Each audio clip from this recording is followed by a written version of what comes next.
Shalom nih Bapak Ibu semua, selamat sore. Shalom 5.000 jiwa di tempat ini. Amin. Tuhan Yesus baik ya. Oke, pada pagi hari ini kita mau belajar menggunakan waktu dengan efektif. Ya, sepanjang hidup kita itu, umur kita tuh nggak banyak. Umur kita itu nggak banyak. Sore bukan pagi. Oh iya, sore. Iya sore. Enak-enak ya. Ingatnya pagi terus ya. Seger terus soalnya. Belum capek. Jadi ingatnya pagi. Tuhan Yesus baik ya. Puji Tuhan. Apa sih tujuan hidup kita? Apa sih tujuan hidup kita sepanjang kita hidup itu kita mau apa? Mau cari apa? Kenapa ke gereja? Kenapa cari Tuhan? Kenapa menyembah? Kenapa berdoa? Kita tuh sebetulnya mau cari apa? Tujuan hidup kita tuh ngapain? Kaitannya dengan menggunakan waktu secara efektif ya. Tujuan hidup kita itu untuk mencari keselamatan, ya kan? Kenapa kita ke gereja, belajar firman, datang ke ibadah-ibadah, menyembah Tuhan, ya? Saat teduh, mau apa sih? Mau mencari keselamatan, ya. Nanti kalau kita pulangnya ke rumah Bapak, ya kan? Nggak mau ke neraka kan? Nah, terus untuk apa lagi? Untuk menyatu dengan Roh Tuhan. Kalau tujuan saya mencari Tuhan itu supaya saya tuh pengen menyatu dengan Roh Tuhan. Waktu kita menyatu dengan Roh Tuhan, Tuhan itu bertahta atas kita. Dia yang memenuhi kita dengan Roh Kudus, dengan 7 roh Allah, dengan mengawal dengan tiang awan, tiang api, dengan malaikat-malaikatnya. Waktu berbahasa roh berdoa untuk jiwa kita yang lagi lemah, yang lagi down misalnya, yang lagi males, ya, yang lagi capek. Roh berdoa, ya. Makanya kita harus cari Tuhan sampai Roh Tuhan itu menyatu dengan roh kita, ya. Enak banget kalau Roh Tuhan itu menyatu dengan roh kita, itu enak banget, ya. Jadi untuk itulah kita benar-benar memanfaatkan hidup kita, ya. Pada waktu kita sangat pada waktu sekarang ini ya, jadi kita itu paling umur 70 tahun ya, kalau kuat sampai 80 tahun ya. Nah itu kita harus cari Tuhan sungguh-sungguh. Sebentar saya pakai kacamata dulu. Gak kelihatan kalau gak ada kacamata. Untuk kita bisa memanfaatkan waktu sungguh-sungguh itu hidup kita tuh harus berkualitas ya. Kita harus berkualitas, terus kita harus bertanggung jawab sama Tuhan.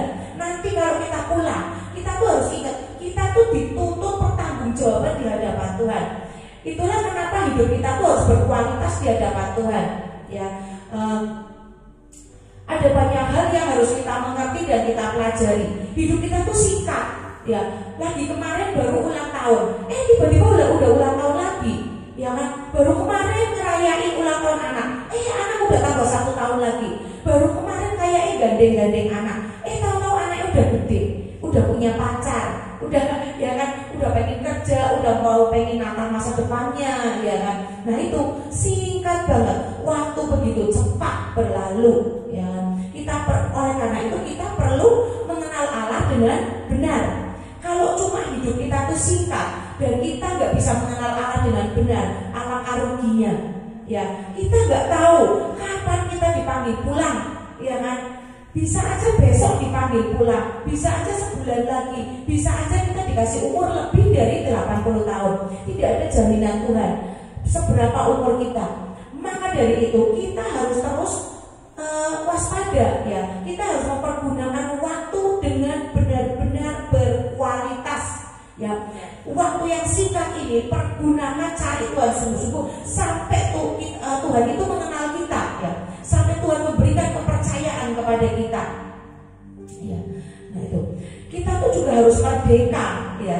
Dalam hidup ini kita harus merdeka. Ingat, jangan ada ikatan, jangan ada ketakutan, jangan ada intimidasi. Itu berarti kita belum merdeka, ya.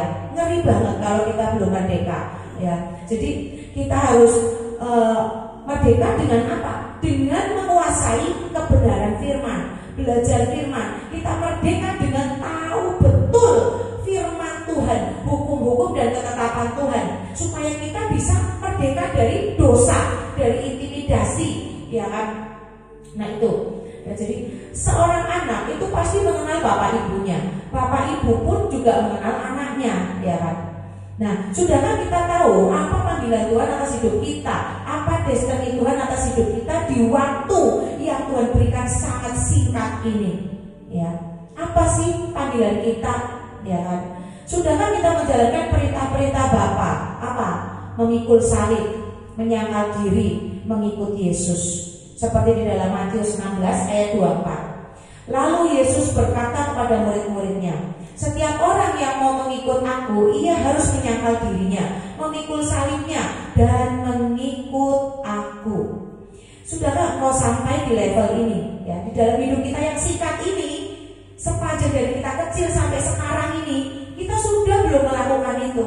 Apa yang Tuhan mau? Menyangkal diri, memikul salib, terus mengikut Yesus. Ada banyak cara untuk melakukan hal ini. Ada banyak pengorbanan yang harus kita lalui, yang harus kita serahkan, ya. Sudahkah waktu sampai di level ini yang tadi kita sebutin? Sudah sampai belum di situ? Kalau besok pagi kita dipanggil pulang Tuhan, kita masih mau tolong Tuhan, nanti dulu aku belum siap Tuhan. Apa kita udah bilang aku siap Tuhan? Coba dipikir, kalau besok kita dipanggil pulang Tuhan, kita udah siap belum? Di waktu yang singkat yang Tuhan berikan, kita udah belum melakukan semua keinginan Tuhan? Sudah dikenal belum sama Tuhan? Nama kita udah belum dicatat di buku kehidupan? Apa nih tadi? Serem. Apa ya? Lalat ya? Oh, bukan kecoa ya? Jangan sampai kecoa. Serem banget, aduh. Oke, jadi kita itu, apakah kita itu juga terlalu sibuk, ya, sibuk kerja? Apa kita itu sibuk, masih terikat di dalam kutuk, terikat dengan roh-roh orang kuat? Kita belum bisa peperangan, kita belum bisa doa sampai doa kita menembus surga, belum bisa menyembah sampai membuat langit bergoncang, langit terbuka, ya, sampai membuat surga bergetar. Nah, itu tujuan kita, ya kan? Kenapa kita belajar? Ya itu untuk menggoncangkan langit, ya kan, supaya Tuhan, siapa nih yang membuat langit bergetar? Doanya siapa? Penyembahannya siapa? Ya kan, nah itu sampai rantai-rantai yang mengikat kita itu lepas sendiri. Sudah belum sampai situ? Waktu kita singkat loh, ya kan, ada banyak pergumulan. Nah, kita sudah belum sampai di level itu, ya. Ngeri banget kalau sampai umur kita sekian kita belum ngerti apa-apa, ya kan? Ya, sudahkah kau dipercaya oleh Bapamu di sorga? Ya, kita perlu mempelajari bagaimana cara kerja Allah, bagaimana cara kerja iblis, musuh kita dan semua antek-anteknya. Siapa antek-anteknya? Orang-orang kuat, nabi-nabi palsu, orang yang dipakai jadi pijakan iblis. Ya, siapa? Orang-orang yang kepahitan, orang-orang yang belum melepaskan pengampunan, ya kan? Orang-orang yang masih terikat dalam perzinahan, masih suka diramal-ramal, ya kan? Itu orang-orang yang jadi pijakan iblis, ya, masih terikat perdukunan. Itu orang-orang yang jadi pijakan iblis, ya. Untuk jadi pemenang atas musuh kita, atas pertandingan kita harus mau belajar dan mau berperang. Jangan dipikir doa itu bukan peperangan. Doa kita, penyembahan kita adalah peperangan, ya. Itu, ya, jadi kita harus mengerti, ya. Jika kita sudah memahami hal-hal ini terlebih dahulu, baru kita bisa mengerti, ya, betapa pentingnya menggunakan waktu yang Tuhan berikan untuk masuk dalam kehidupan rohani, kehidupan sekuler yang berkualitas di hadapan Tuhan. Ya, itu penting banget. Kalau kita nggak menyadari buat apa kita cari Tuhan selama ini, kita nggak akan ngerti. Kita akan main-main dengan waktu. Bangun tidur, scroll sosial media, tahu-tahu nggak kerasa, tahu-tahu udah 3 jam, ya kan? Ada waktu siangnya baru bisa saat teduh. Habis saat teduh nggak sengaja scroll lagi, udah 1 jam lagi, ya kan? Padahal sudah 3 3 jam, udah 4 jam waktu yang hilang. 4 jam kalau baca firman dapat berapa? 4 jam kalau baca firman dan pujian penyembahan dapat berapa? Ya kan? Seberapa Tuhan melawat kita, seberapa kita aktif di dalam roh, alam roh kita. Ya, itu. Jadi kita harus waspada. Apakah kita sudah menggunakan waktu dengan benar untuk hidup kita tuh berkualitas, dikenal Tuhan, ya, sampai roh Tuhan itu bisa berkuasa atas kita. Ini yang kita harus waspada. Banyak orang terlena, senang dolan ke sana sini, ya, dolan ke sana sini nggak apa-apa, tapi kesaksian, penginjilan, cerita apa yang kau alami, ya itu. Kalau saya seperti itu, saya main sama orang dunia misalnya, saya tetap kesaksian. Saya ceritain apa untuk memperkuat iman teman-teman saya bahwa apa, Tuhan itu masih ada, hidup, dan Dia membuat mukjizat demi mukjizat dalam hidup saya. Itu yang saya lakukan, bersaksi memuliakan nama Tuhan, ya itu ya. Jadi kita juga harus menjadi apa sih dalam untuk mencapai hidup berkualitas di hadapan Tuhan?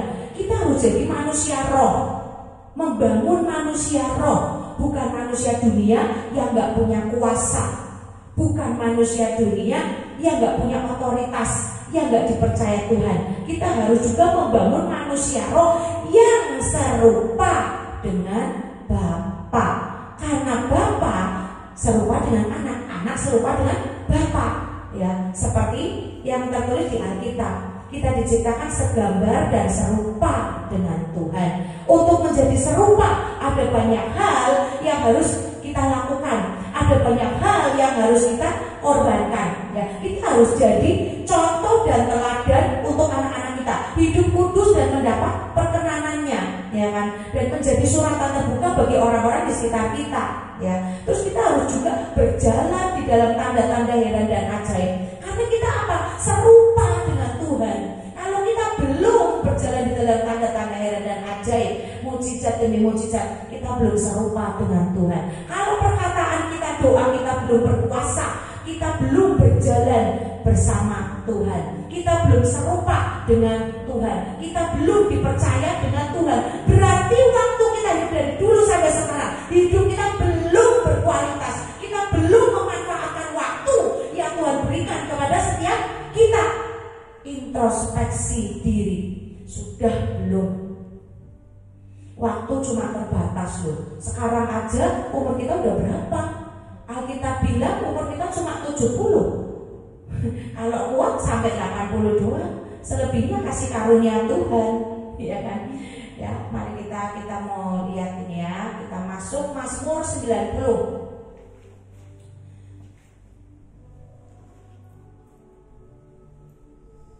Kita buka ya.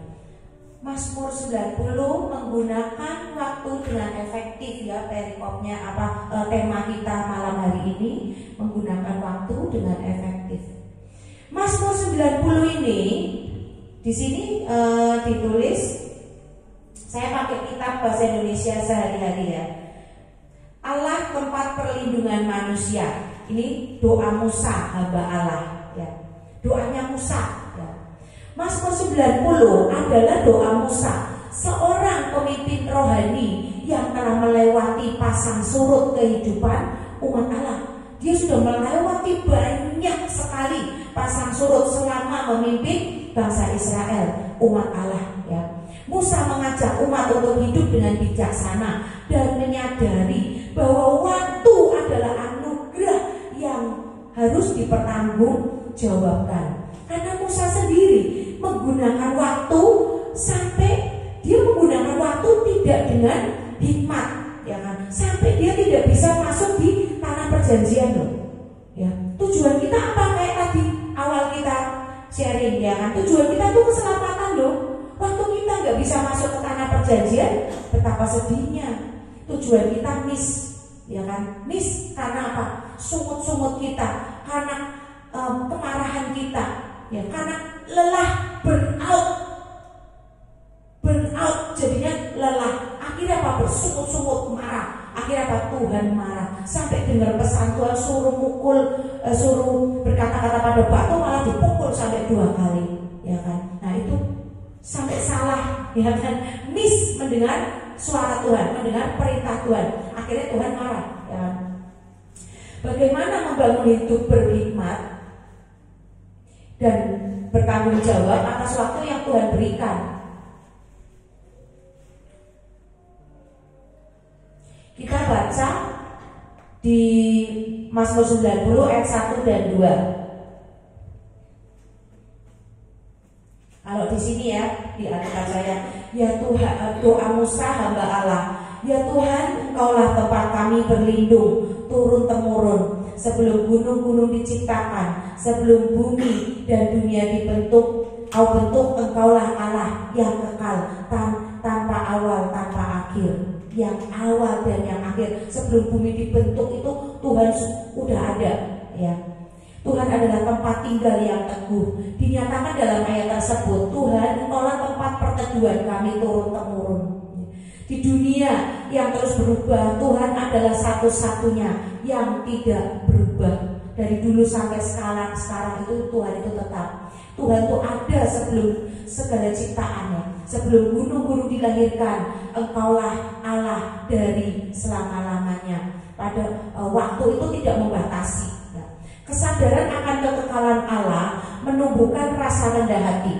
Waktu kita sadar sebelum gunung yang dahsyat, yang waktu gunung meletus semua orang lari, kena lava semua orang lari, ya, kena lava semua tanaman mati, kering jadi abu. Betapa mengerikan waktu kita berada di situ. Saya pernah waktu itu piknik sama teman-teman ke sebuah gunung. Pas gunung itu meletus, dia ngeluarin wedus gembel, ngeluarin awan panas. Takut setengah mati loh, bener. Takut banget, berasa udah kayak mau mati, rasanya berasa dekat dengan maut gitu. Soalnya apa? Soalnya udara di gunung itu pun tiba-tiba jadi panas. Jadi kita langsung lari turun, naik kendaraan itu turun ngebut sampai kejar-kejaran gitu. Kita sambil berdoa, Tuhan awan jangan bertiup ke sini, Tuhan awan jangan bertiup ke sini. Kita berdoa sepanjang jalannya. Waktu itu cuma kena wedus gembel meletus aja panasnya kayak gitu. Terus kita takut banget, mencengkeram banget, takut banget sampai berdoa semua sambil nangis karena takut, ya kan, berdoa semua. Nah apalagi gunungnya segitu gedenya ya, itu Tuhan yang menciptakan. Tuhan sudah ada sebelum gunung-gunung diciptakan. Betapa dahsyatnya Dia. Betapa kita harus menyadari, sadar akan kekekalan Allah, ya. Kita harus merendahkan hati. Tuhan itu tiada tanding. Gunung aja diciptain segitu dahsyatnya. Kita takut kalau ada gunung meletus, kena abunya aja, abu yang bertiup masuk ke rumah-rumah, itu pun udah bersihin nih. Aduh, capek minta ampun. Belum kena ispa, belum sesek, belum elektronik rusak semua, AC mobil harus diservis. Berapa banyak kerugian biaya-biaya waktu gunung meletus dan kita cuma terdampak abunya tok loh. Itu kerugian luar biasa loh. Itu luar biasa. Belum berobat ke dokter waktu kena ispa, sesek kena abunya itu ya. Itu ngeri banget. Ya, makanya kita tuh harus punya rasa takut dan gentar akan murka Tuhan. Nah itu ya, ngeri banget. Jadi kita tuh harus ingat bahwa kita itu kecil dan terbatas, sedangkan Allah itu besar, tak terbatas. Maka kita harus cepat-cepat sadar menggunakan waktu. Hari ini aku udah ngapain aja? Berapa jam aku terkonek dengan Tuhan? Berapa jam Tuhan mengenal aku? Berapa jam Tuhan berhubungan sama aku? Berapa jam aku berhubungan dengan dunia atau cuma tidur toh? Ya, kita harus ngerti, harus sadar. Kalau kita udah sadar itu, kita terbatas, kita akan bisa mengintrospeksi diri. Kita akan memanfaatkan waktu. Aku udah sekian jam loh, aku udah sekian jam masak. Aku sekarang waktunya aku mau nyembah Tuhan sebentar. Di sela-sela kesibukan kita harus connect dengan Tuhan. Jangan kelamaan terpisah dengan Tuhan. Ya, kita buka ayat 3. Engkau mengembalikan manusia kepada debu dan berkata, kembalilah hai anak-anak manusia. Lanjut, sebab di matamu 1000 tahun sama seperti hari kemarin apabila berlalu, atau seperti suatu giliran jaga di waktu malam. Engkau menghanyutkan manusia, Mereka seperti mimpi, seperti rumput yang bertumbuh di waktu pagi, berkembang dan bertumbuh di waktu petang, lisut dan layu. Sebentar tok. Ngeri banget gak sih? Bener-bener cuma sebentar tok loh. Apa hidup kita itu? Coba kalau dipikir, kalau besok kita mau pulang gimana? Saya kadang takut juga kalau bayangin itu. Aku kalau misalnya besok pulang, aku siap enggak ya? Kalau merasa enggak siap, cepet-cepet saya sujud minta ampun sama Tuhan. Dan saya mulai, Tuhan aku mau bertobat, Tuhan aku mau bertobat, aku mau Tuhan mau kenal aku loh, aku mau namaku dicatat di buku kehidupan. Ya, kita harus punya takut seperti itu loh. Kalau kita nggak punya takut, ngeri banget. Jangan-jangan pulangnya kemana ya kan? Saya nggak mau ya kan. Kita harus benar-benar introspeksi diri, punya rasa takut. Ya kita mau pulang kemana? Tujuan kita keselamatan loh, keselamatan ya kan, surga ya. Ya itu. Engkau mengembalikan manusia seperti debu. Hal ini menyatakan bahwa hidup manusia itu singkat dan cepat berlalu seperti mimpi, seperti rumput yang tiba-tiba layu. Ya, itu hidup kita seperti itu, sadar, harus sadar. Marah-marah terus tiap hari, setiap ditegur ngambek. Nah terus gimana mau kita berkualitas di hadapan Tuhan? Gimana kita mau mempersembahkan korban bakaran di hadapan Tuhan? Dikit-dikit marah, dikit-dikit ngambek, ya kan? Males, tidur melulu. Gimana terus berkualitas gak hidup kita hari ini? Ya, mulai sekarang kita harus introspeksi diri. Jam berapa kita ingat hidup aku udah berkualitas belum ya di hadapan Tuhan? Ingat itu. Jangan terlena dengan aktivitas ya. Kita harus ingat, aku udah berkualitas belum di hadapan Tuhan? Hari ini apa dampakku bagi Tuhan apa? Aku udah berguna belum bagi Tuhan hari ini? Ya, ingat itu terus ya, supaya kita tuh jaga-jaga ya, supaya kita jaga-jaga, jangan sampai kita terlena ya. Ngeri banget kalau sampai terlena ya. Hidup manusia itu terbatas oleh waktu dan usia, hanya 70 tahun saja atau 80 tahun jika kuat. Di ayat 10 kita buka. Masa hidup kami 70 tahun, dan jika kami kuat 80 tahun. Dan kebanggaannya adalah kesukaran dan penderitaan.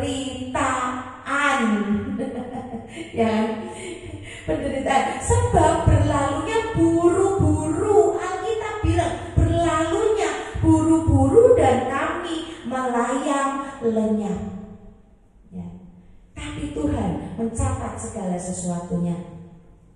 Yang penting nama kita tercatat dulu di buku kehidupan.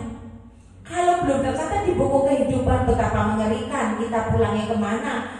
Ya kayak KTP, kita nggak punya KTP, nggak bisa kemana-mana. Mau naik mobil nggak punya SIM, nggak bisa ngendarai mobil. Begitu ketangkep langsung masuk urusan polisi, ya kan? Sama. Nama kita harus tercatat di buku kehidupan. Pertobatan terus-menerus dilakukan, ya, supaya malaikat mencatat, ya, dosa kita itu selalu diampuni. Waktu kita masuk terus dalam pertobatan, hidup kita akan jadi ringan, ya. Jadi enggak yang kena dosa berat itu diampuni terus. Bilang sama Tuhan, seperti Daud berdoa, Tuhan hapuskan dosa-dosaku, ya kan? Ada orang berbahagialah, firman berkata, berbahagialah orang yang diampuni dosa-dosanya, yang dihapuskan dosa-dosanya, ya, hidupnya ringan, hatinya ringan, pikirannya ringan, nggak kena intimidasi iblis. Karena kita sudah tahu, paham, firman Tuhan bilang loh, dihapuskan, berbahagialah orang yang sudah dihapuskan dosa-dosanya. Caranya gimana? Ya kita sujud minta ampun, masuk dalam pertobatan. Ya ingat bertobat, ampuni aku Tuhan. Yang aku ngerti maupun tidak ngerti, ampuni aku ya Tuhan. Aku mau berkualitas di hadapan-Mu. Aku mau jadi kebanggaan-Mu Tuhan. Aku mau menyenangkan hati-Mu Tuhan. Ya kan? Itu supaya Tuhan itu bisa berkuasa waktu kita hidup kudus. Tuhan bisa berkuasa atas tubuh kita. Ya, Roh Kudus bisa memimpin jiwa kita. Waktu pikiran kita itu kudus, waktu hati kita itu kudus, perasaan kita itu kudus. Itu ya, nggak iri sama temen, nggak sewotan, nggak marah, ya kan? Jadi untuk Tuhan bertahta kita harus menguduskan terus menerus. Untuk menjadi kudus minta ampun terlebih dulu. Ya itu berkualitas di hadapan Tuhan. Memanfaatkan waktu masuk dalam pertobatan supaya berkualitas di hadapan Tuhan. Itu ya ngeri banget kan. Kalau kita nggak sampai, nggak pernah minta ampun, nggak menyadari hidup kita tuh seperti rumput yang sebentar aja udah lisut. Ngeri banget. Ya, apinya padam. Waktu apinya padam apa? Ya itu tadi karena apa? Hidup kita tuh adalah kesukaran dan penderitaan. Kita suka cerita sama orang berbangga. Iya loh, aku kemarin tiba-tiba ada muncul benjolan di tangannya aku. Terus ada yang cerita lagi. Iya loh, tiba-tiba aku nggak apa-apa sehat. Tahu aku kena kanker. Coba harus tiba-tiba kan dokter udah stadium berapa harus di kemo tiba-tiba. Ya kan? Cerita ini apa yang diceritain? Ya ini tadi penderitaan, kesukaran dan penderitaan yang diceritakan bangga, ya kan? Kenapa nggak bangga dengan kesaksian? Kenapa dengan bangga dengan penderitaan dan kesusahan? Karena kita nggak mengenal Tuhan. Itu loh, hidup kita nggak berkualitas, makanya kena sakit penyakit. Serangan iblis itu nggak jauh-jauh dari sakit penyakit. Nah itu, ya jadi kita harus hati-hati, ya. Jadi tidak ada jaminan umur panjang dan waktu adalah pemberian Tuhan. Gak ada jaminan umur panjang. Waktu yang kita pergunakan ini pemberian Tuhan loh. Kalau Tuhan bilang kamu pulang sekarang, berakhir dari N loh, gue N ini akan ngeri banget. Aduh jangan sampai ya. Tadi pagi Sita juga khotbah itu. Waktu dia tahu kalau tujuannya iman dia lagi-lagi di puncak, baru dia mau pulang ya. Karena tujuan dia keselamatan. Sama seperti kita. Tujuan kita itu apa? Keselamatan. Maka kita harus menggunakan waktu semaksimal mungkin, seefektif mungkin, seefisien mungkin untuk Tuhan senang, dikenal, Roh Tuhan berkuasa dari hari ke hari. Enggak cuma hari ini doang, besok enggak. Dari hari ke hari konsisten, ya. Selain keterbatasan, hari-hari juga penuh jerih payah dan kesukaran. Ada banyak tantangan, keletihan dan penderitaan yang mendorong kita itu untuk menjadi bijak.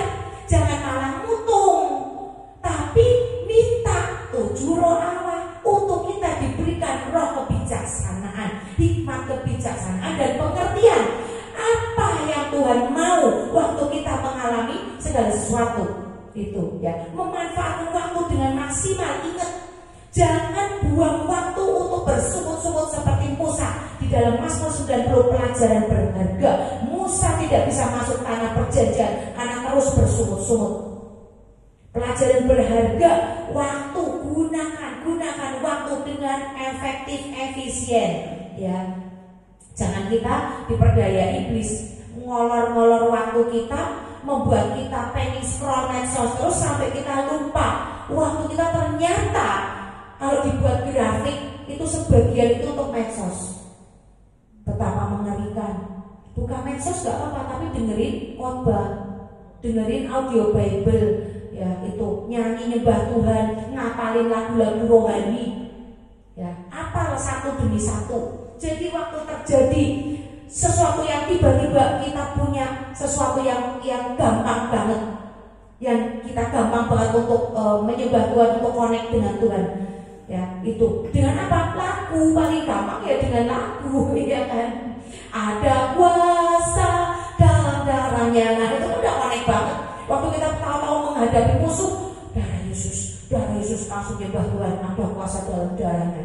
Nah itu kita langsung apa? Menang, yang ada kita menang. Sudah jelas Tuhan ada di pihak kita karena kita connect dengan surga. Kita harus menyadari dan mempertanggungjawabkan segala sesuatu itu di hadapan Tuhan. Kita baca ayat 11 dan 12. Takut akan Tuhan adalah hikmat, awal dari hikmat, dan dimulai juga dari rasa hormat dan takut akan Tuhan, ya. Nah, kita baca ya. Siapakah yang mengenal kekuatan murkamu dan takut kepada kemasmu? Ajarilah kami menghitung hari-hari, sedemikian menghitung hari-hari kami sedemikian sehingga kami beroleh hati yang bijaksana. Ya. Kita harus memperoleh hati yang bijaksana. Ya. Itu. Terus menghitung hari-hari itu berarti hidup dengan kesadaran akan nilai waktu. Ya. Seperti di ayat 12 tadi, menyadari, ya kan, menghitung waktu secara angka, tapi bukan menghitung waktu secara angka, tapi kita harus menilai kualitasnya. Ingat-ingat ya, menilai kualitasnya, menggunakan waktu secara efektif, berkualitas di hadapan Tuhan. Jadi rema malam hari ini jangan pernah lupa menghitung hari-hari untuk memperoleh hati yang bijaksana. Ya, efektif. Waktu seharian ini sudah belum efektif, banyak duduk di hadirat Tuhan atau banyak berada di luar hadirat Tuhan.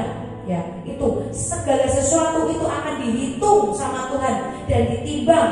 Ya, hati-hati ya.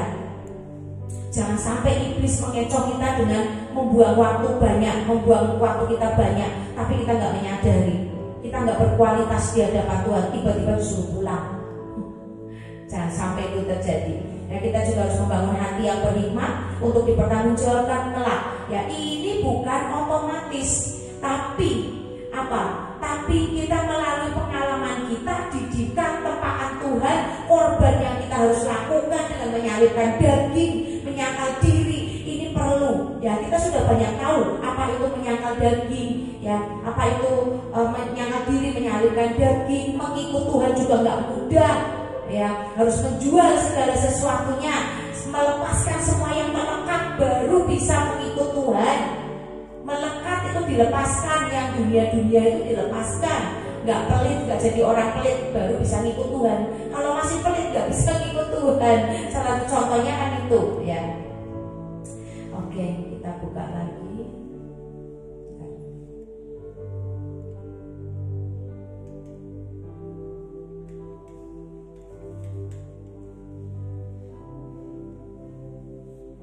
Bagaimana supaya kita bisa menjadi berkualitas dan menjadi pemenang hidup kita, ya. Kita kalau yang jadi pendoa syafaat setiap hari sudah lakukan, ya. Baca Efesus, mengenakan segenap senjata Allah dan terus berdoa, mengaktifkan panca indera kita, mengaktifkan 7 Roh Kudus, hikmat-hikmat, tiang awan, tiang api, dan kita terus upgrade wawasan dan pengetahuan hingga karunia-karunia dan perlengkapan yang Tuhan berikan kepada setiap kita itu kita kenakan, sudah aktif dalam hidup kita. Itu hidup kita berkualitas. Salah satu cara untuk hidup kita berkualitas di hadapan Tuhan. Bahkan Tuhan harus masuk ke perangan rohani dan mengucapkan perintah di alam roh, yaitu deklarasi, doa deklarasi. Perkatakan, hari ini aku diberkati Tuhan, pekerjaanku laris manis, pembeli-pembeli datang, pembeli-pembeli WA, pembeli-pembeli pesan, order, pembeli-pembeli datang dari 47 mata angin.